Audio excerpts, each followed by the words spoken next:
Chegou o grande dia, quinta-feira, dia 3 de abril, dia da estreia do Flamengo na Libertadores da América 2025. Deportivo Táchira contra Flamengo, lá na Venezuela. Jogo 9h30 da noite, horário de Brasília. Flamengo com 7 desfalques. Como é que você montaria o Flamengo para esse duelo? A gente vai comentar no vídeo de agora e vamos trazer também informação importante envolvendo Vasco e Flamengo.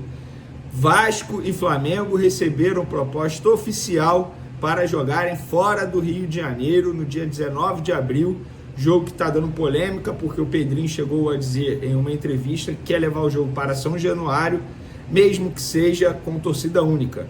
E aí, o que será que vai acontecer após essa proposta? Tivemos acesso aos valores, aos documentos e vamos trazer as informações aqui para vocês e qual é a posição do Vasco da Gama como mandante em relação a essa proposta recebida para mandar o jogo fora do Rio de Janeiro. E onde seria? A gente vai contar tudo no vídeo de agora. Vamos para as informações. Antes, galera, só uma informação envolvendo o Fluminense, que a gente trouxe mais cedo em primeira mão. Renato Gaúcho fechando o seu retorno ao Fluminense. Contrato inicialmente até o fim dessa temporada. Ele não vai custar barato aos cofres do Fluminense, mas fica aí a informação envolvendo o futebol brasileiro, envolvendo o futebol carioca, envolvendo também o treinador que passou recentemente pelo Flamengo e foi até vice-campeão da Libertadores quando perdeu para o Palmeiras na grande decisão lá no Uruguai. Sobre o duelo de logo mais, galera, Deportivo Táchira e Flamengo, são 7 desfalques. Vamos lá, vamos ver se eu lembro. Vinha, Pedro, Wesley, Danilo, Arrascaeta, Gerson e mais quem? Tem mais um, cara. Gonzalo Plata, tá vendo? São os 7 desfalques do Flamengo, 7 desfalques extremamente importantes. Eu escalaria o Flamengo desse jeito: Rossi, Varela, Léo Ortiz, Léo Pereira, Alexandro na lateral esquerda, Pulgar, De La Cruz, Matheus Gonçalves no meio de campo armando as jogadas, Luiz Araújo de um lado, na ponta direita, Cebolinha na ponta esquerda e Bruno Henrique centralizado. Por que eu faria isso? Porque o Luiz Araújo, ele rende muito mais aberto pela ponta direita. Então a minha ideia seria potencializar o Luiz Araújo, e o Matheus Gonçalves ele já mostrou que consegue dar conta do recado quando exerce essa função de armador, e exerce muito bem, tá? Estamos falando de um grande jogador. O Cebolinha na ponta esquerda, para mim, é a melhor opção, tendo em vista a partida horrível que o Michael fez contra o Internacional, mas isso não quer dizer que o Michael não preste, nada disso, é apenas uma análise do que ele apresentou diante do Internacional. Esse seria o meu Flamengo. O meu Flamengo seria esse. Quero saber qual seria a escalação de vocês logo mais para essa estreia na Libertadores.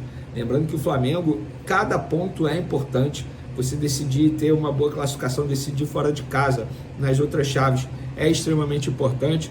Ontem a gente viu um Botafogo perdendo fora de casa, o São Paulo até que foi bem diante do Talheres. Libertadores é Libertadores, amigo, você tem que tomar cuidado. Hoje tem um grande jogo também, Internacional e Bahia, ou Bahia Internacional. Confesso que eu não lembro se o jogo é em Salvador, se é em Porto Alegre. Jogo bom também de assistir, tem Palmeiras também estreando, então tem muita coisa acontecendo essa semana na Libertadores. Mas vamos agora para o assunto principal desse vídeo.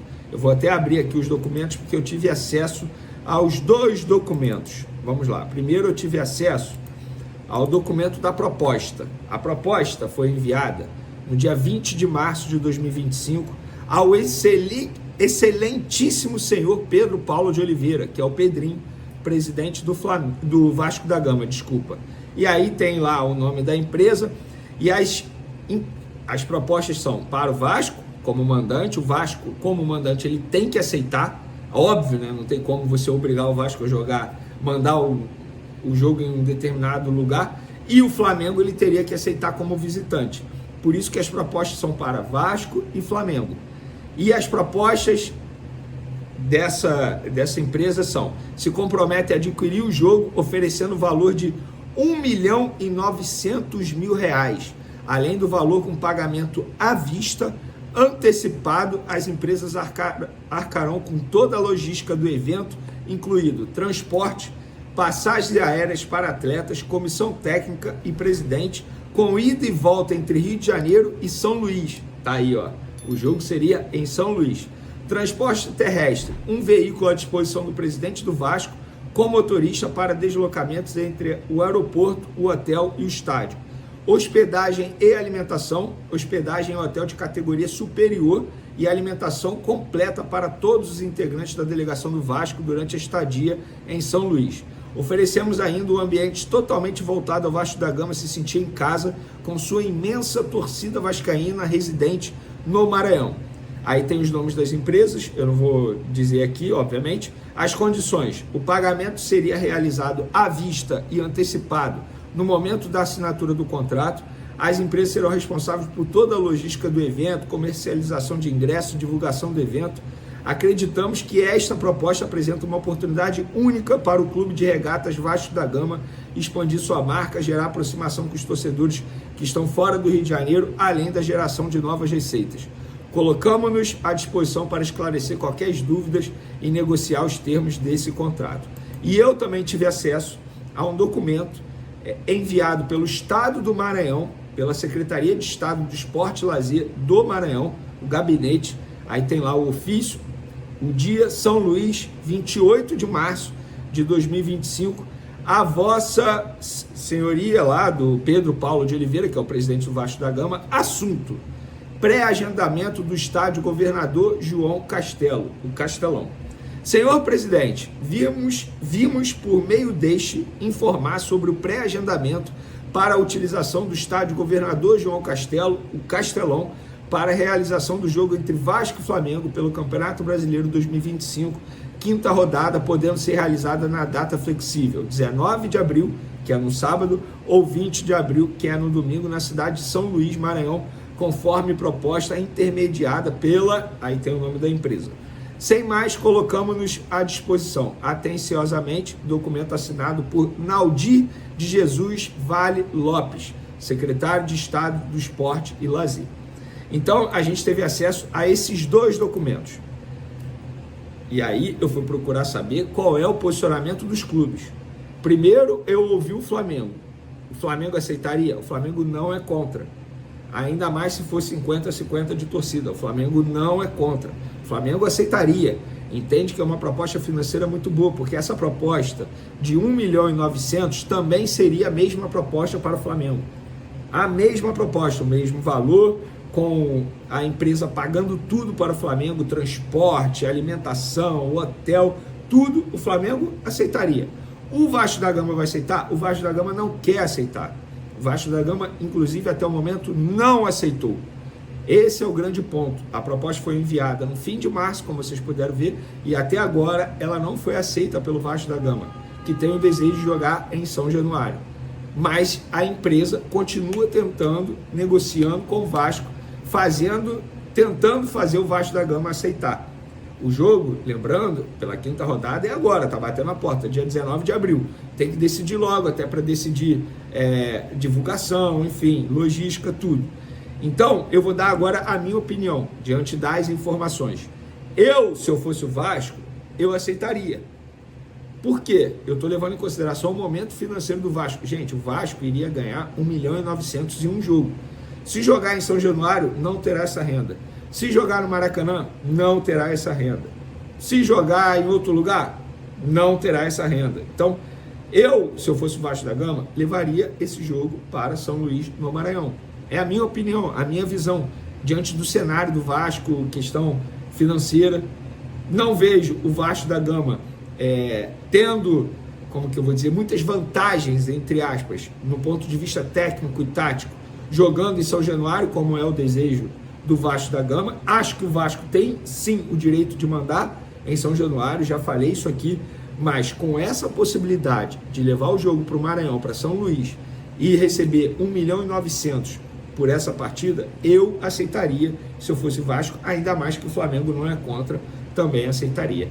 Agora, torcedores do Vasco e torcedores do Flamengo, vocês, o que vocês fariam? Qual é a opinião de vocês? Quero saber a opinião de vocês, podem comentar à vontade. O Neymar, eu acabei de ler uma notícia, que o Neymar não vai jogar a segunda rodada do Campeonato Brasileiro, porque ainda não se recuperou da lesão muscular, que inclusive o tirou dos jogos da seleção brasileira. E na ocasião, o Santos insistiu em dizer que era apenas um incômodo, uma fadiga muscular. Essa fadiga está tirando o jogador do gramado durante muito tempo, sabe por quê? Já completou um mês que ele não entra em campo e ele só vai jogar talvez pela terceira rodada do Campeonato Brasileiro, ou seja, vai ficar pelo menos 42 dias longe dos gramados. Até agora, o retorno do Neymar ao futebol brasileiro é um retorno melancólico. Ele jogou 6, 7 partidas seguidas pelo Santos. E daí, essas 7 partidas, eu tenho certeza que o Santos teria condições de vencer todas elas sem o Neymar. No jogo mais importante do Campeonato Paulista, que foi contra o Corinthians na semifinal, ele não estava à disposição. Não esteve à disposição da seleção brasileira. E eu estou falando isso aqui por quê? Porque crucificaram Jesus, o Jorge Jesus no caso, não o Jesus da Bíblia, pelo amor de Deus, crucificaram o Jesus após o Jesus dizer que o Neymar não tinha condições físicas de acompanhar o ritmo do Campeonato Árabe. E aí muita gente, depois de ele fazer 6, 7 jogos com a camisa do Santos, tá vendo, o Jesus é vaidoso, o Jesus não queria o Neymar no elenco. Gente, o Jesus ele pode ser tudo, menos vaidoso a esse ponto e menos burro. Como é que ele não vai querer o Neymar, gente? O Neymar jogando em alto nível é craque da bola. A questão é, o Neymar ainda quer jogar em alto nível? Eu hoje enxergo o Neymar como uma figura ilustre. Ele não é mais atleta de futebol, é uma celebridade. A vida dele é de celebridade.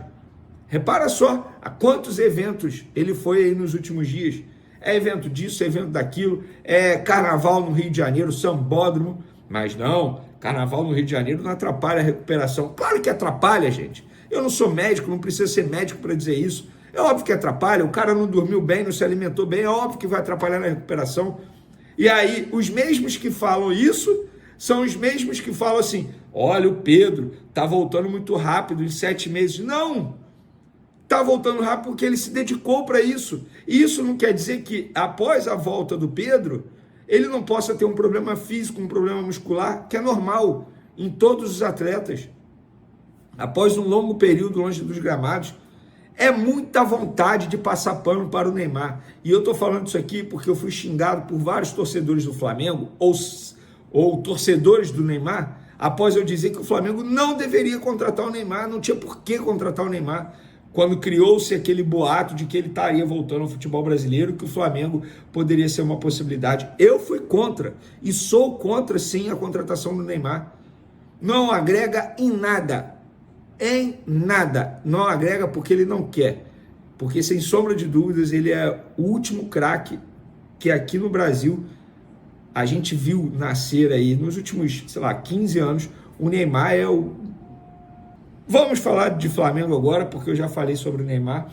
Kleber dos Santos, treinador que estava no Sub-20 do Flamengo, aquele que iniciou o Campeonato Carioca pelo elenco profissional, muito criticado. Eu avisei a vocês que ele seria demitido após a chegada do Nuno Campos. Respeito quem tinha uma informação diferente, dizendo que ele ficaria no Flamengo, mas eu sempre soube que ele seria demitido, porque assim foi dito para mim o tempo todo. Inclusive, o Kleber dos Santos, ele ficou sabendo que o Nuno Campos seria contratado através do canal Vene Casagrande. Isso foi o que me relataram, porque ninguém havia comunicado ele. E aí, internamente, tentaram desmentir, falando, não sei de onde está saindo isso e tal. Hoje o Nuno Campos é treinador do Sub-20 e hoje o Kleber dos Santos está demitido porque o Flamengo emitiu um comunicado oficial confirmando isso, e eu vou ler esse comunicado aqui. O técnico Kleber dos Santos não faz mais parte da comissão técnica das categorias de base do Flamengo. O clube agradece aos serviços prestados e deseja sucesso na continuidade da carreira do treinador. E por falar em nota oficial, o Flamengo emitiu uma importante nota oficial sobre esse duelo com o Vasco, que pode acontecer em São Januário. O Pedrinho, só para contextualizar, para quem não sabe, para a nossa audiência rotativa, o presidente do Vasco da Gama disse que quer levar o jogo contra o Flamengo no dia 19 de abril, num sábado, 6h30 da noite, para São Januário, abre aspas, nem que seja com torcida única, fecha aspas. Não é contra jogar em São Januário. O Flamengo topa jogar e quer jogar em São Januário desde que o BEP, a Polícia Militar, garanta total segurança para os torcedores do Flamengo e também para a sua delegação e funcionários. E aí o tempo passou, continua essa repercussão, muitos dizendo que o Flamengo não quer jogar em São Januário. O Flamengo veio publicamente, através de uma nota oficial, dizer o seguinte: o Flamengo estará pronto para disputar a partida contra o Vasco da Gama válida pela 5ª rodada do Campeonato Brasileiro, mas não aceita que a maior torcida do país seja deixada de fora da festa. O Flamengo entende que o BEP, órgão responsável pela segurança nos jogos de futebol do Rio de Janeiro, deve garantir a integridade física e a segurança de todos os torcedores. A presença da nação rubro-negra é indispensável para que o espetáculo seja completo. Com outras linhas, o Flamengo joga em São Januário, porém é contra torcida única no futebol carioca, como a gente havia dito aqui para vocês. O técnico rival do Flamengo nessa quinta-feira, o técnico do Deportivo Táchira, equipe da Venezuela, disse o seguinte em entrevista ao GE sobre o Flamengo: os rivais vão à loucura, tá? O Flamengo é um time que está estruturado, montou sua estrutura também para poder conquistar a Copa Libertadores. Estamos nos preparando para competir. O Flamengo é um time europeu que joga na América do Sul. Então sabemos da qualidade dos seus jogadores e também do seu treinador. Fecha aspas para Edgar Pérez Greco, técnico do Deportivo Táchira, adversário do Flamengo nessa quinta, pela primeira rodada da Libertadores da América. Torcida rubro-negra, o momento chegou. O Mengão vai estrear na Libertadores 2025 e o clima já é de decisão. Nesta quinta-feira, às 21h30, o Flamengo entra em campo contra o Deportivo Táchira, na Venezuela, em busca de um início com o pé direito rumo ao tão sonhado tetracampeonato continental. E quem já deu o tom da partida foi ele, nosso paredão argentino, Rossi. Em entrevista exclusiva à Flá TV, o goleiro deixou claro: o jogo vai ser pegado, intenso e com cara de clássico. Ele comparou o duelo com a semifinal do Carioca contra o Vasco, onde cada dividida parecia final de campeonato. E você sabe como é Libertadores, né? Ninguém quer dar espaço, todo mundo joga a vida. Mas se tem uma coisa que esse elenco sabe fazer é vestir o manto e honrar cada centímetro do campo. Prepara o coração, que a caminhada começa agora. Durante a entrevista à Flamengo TV, Rossi não poupou palavras ao descrever o que espera encontrar no gramado do estádio Pueblo Nuevo. Segundo ele, a partida vai ter cara de guerra. Muita disputa física, intensidade e marcação forte. O goleiro argentino lembrou da semifinal contra o Vasco, no Newton Santos, quando o Mengão venceu com aquele golaço do Bruno Henrique e precisou suar sangue para controlar o jogo. A gente sabe que vai ser um jogo disputado, disse Rossi, com a tranquilidade de quem já viveu grandes batalhas. E ele está certo. A Libertadores é assim, não tem jogo fácil, ainda mais jogando fora de casa. Mesmo sem a altitude da Bolívia ou do Equador, a Venezuela tem seu próprio desafio, como a pressão da torcida local, o clima e até a logística pesada da viagem, com voo longo e deslocamento de ônibus até o estádio. A última vez que o Flamengo venceu fora de casa pela Libertadores foi lá em 2022, naquele massacre por 4-0 sobre o Vélez Sarsfield na Argentina. Desde então, o time tem enfrentado dificuldades longe do Maracá. Mas vamos ser sinceros, com o elenco que temos, essa estatística tá com os dias contados. É hora de virar a chave, começar com tudo e deixar um recado para o grupo inteiro. Rossi foi direto ao ponto. Não tem desculpa. Defendemos o escudo do Flamengo e temos que responder da melhor maneira. É isso. O campo pode ser diferente, a bola pode mudar, o estádio pode estar lotado, mas o peso do manto sagrado é sempre maior. E os jogadores sabem disso. O objetivo é um só: trazer os 3 pontos na bagagem e embalar logo na largada. O Flamengo caiu no grupo C da Libertadores ao lado do Deportivo Táchira, da LDU e do Central Córdoba. É um grupo com armadilhas. A LDU joga na altitude de Quito, o Táchira tem a maior torcida da Venezuela e o Central Córdoba vem faminto em sua primeira participação. Mas vamos falar a real? O Flamengo é favorito sim. Com jogadores do nível de Rossi, Léo Ortiz, De La Cruz, Bruno Henrique e com Felipe Luiz no comando, o rubro-negro tem tudo para dominar essa chave. Mas como sempre falamos aqui no canal, Libertadores não se ganha no grito. Se ganha com atitude, foco e futebol de qualidade. E é por isso que cada jogo é uma final. E tudo começa nesta quinta-feira. Agora é com você, nação. O que você espera dessa estreia do Mengão na Libertadores? Será que Rossi vai fechar o gol mais uma vez? Será que Bruno Henrique vai deixar o dele? Deixa aqui nos comentários seu palpite pro jogo. E se você acredita que esse ano é do Tetra, já mete o dedo no like, compartilha esse vídeo e se inscreve aqui no canal, porque aqui é conteúdo diário sobre o mais querido. A Libertadores começa agora, e a gente vai viver cada minuto com coração acelerado e alma rubro-negra. Vamos juntos, nação! Aqui é Flamengo sempre!